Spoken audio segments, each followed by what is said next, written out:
Twilight is one of my favorite things in the entire world. So today we are creating a piece of Twilight in The Sims and kind of bringing it to life.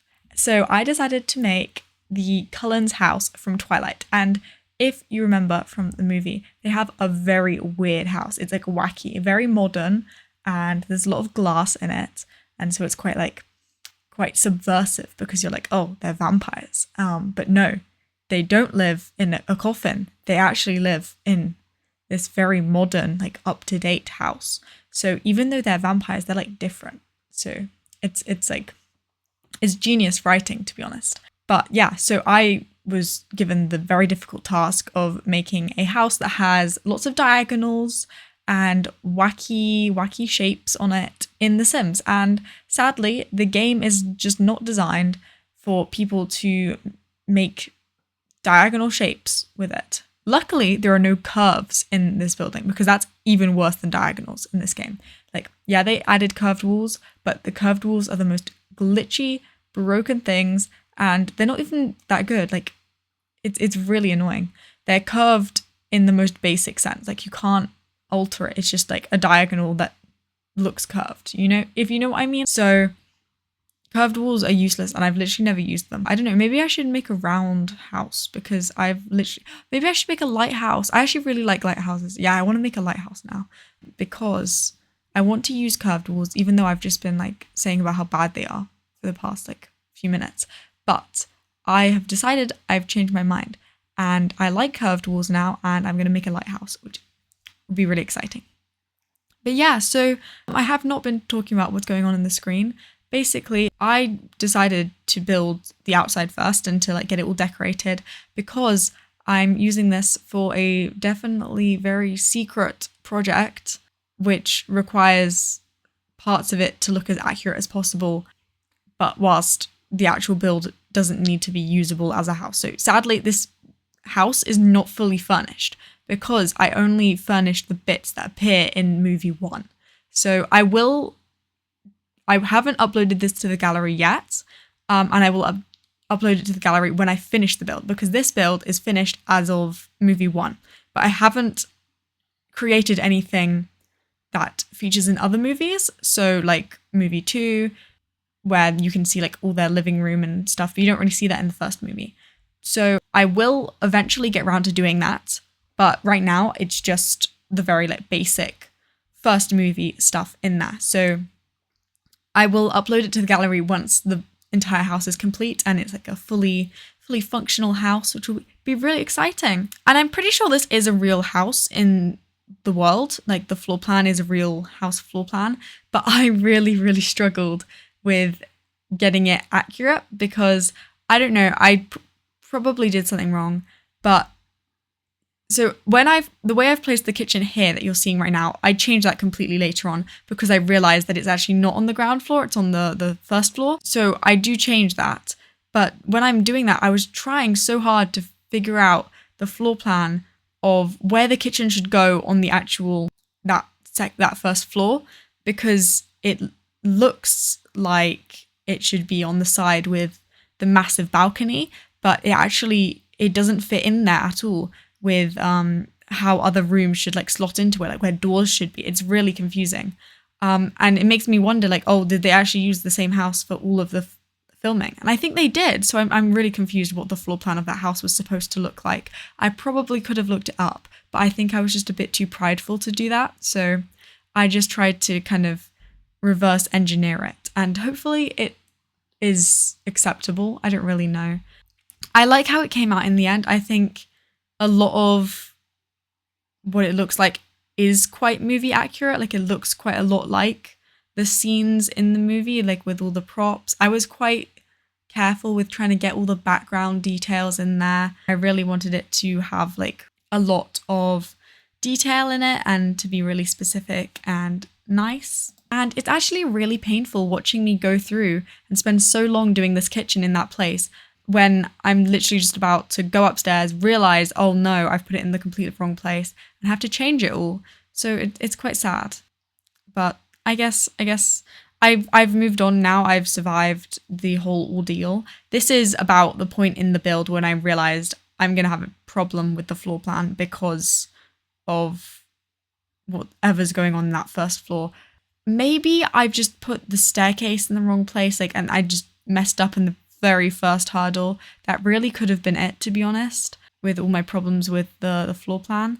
But I don't know. I've just kind of decided to go with the flow. I was quite proud of how I used the green wool thing. You might have just seen it as, I don't know how to describe what they have in the movie. They have kind of like a mural, but it's very vertical and quite thin, and they have that going up their wall that the stairs are on.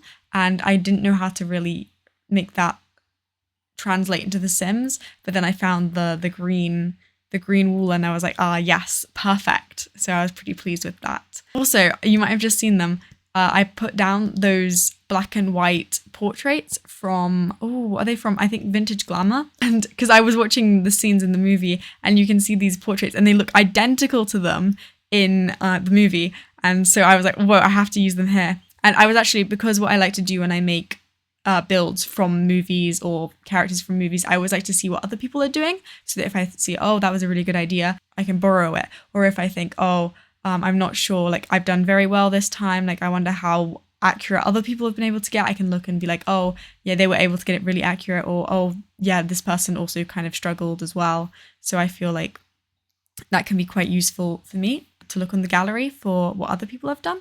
And I did that for this build, and what I noticed in all of them, they all use those pictures. And I was like, whoa, we all had the exact same thought when we saw that. And we were like, yeah, that's the exact pictures from Vintage Glamour stuff. And it was just, I was very proud to have thoughts of it when clearly so many other people agreed with me.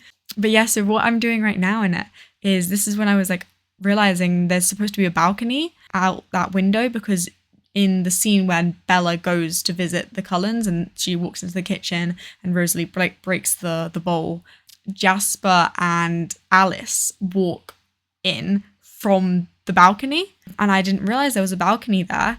To be honest, during that scene, I think I just kind of assumed they like flew through the window.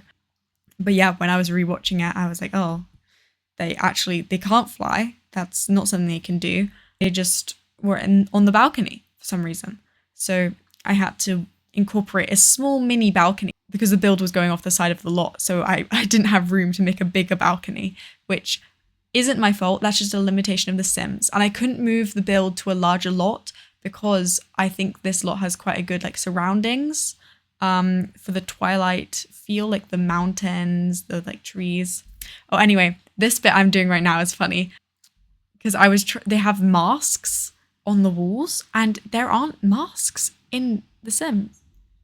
So I didn't know how to replicate the masks. And I was like, what do I do? So I just put void critters on, because it were like a lot of the masks were like kind of looking like animals. So I was like, void critters, they're animals. And then here I'm doing the graduation cap memorial thing. That's kind of weird.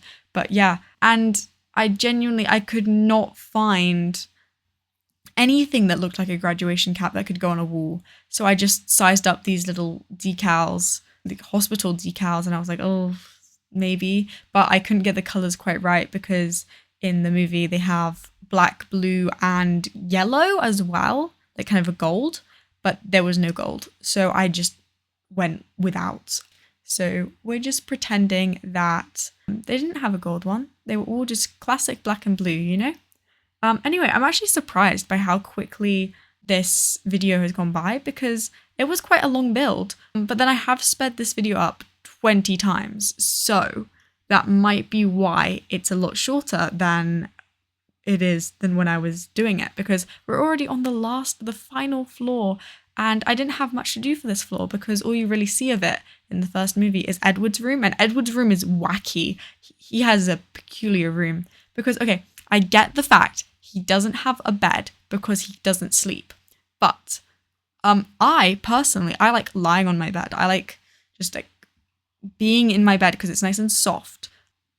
And so I was just like concerned because why does he not have a bed? Like he has a sofa thing, but the sofa doesn't have a back, so it looks so uncomfortable. Like I get he's a vampire and like in the Twilight universe, like the vampires, like they don't get uncomfortable, they don't need to fidget and stuff like that. But like actually, it's so ugly, his room. It's all white and gross. I actually hate it.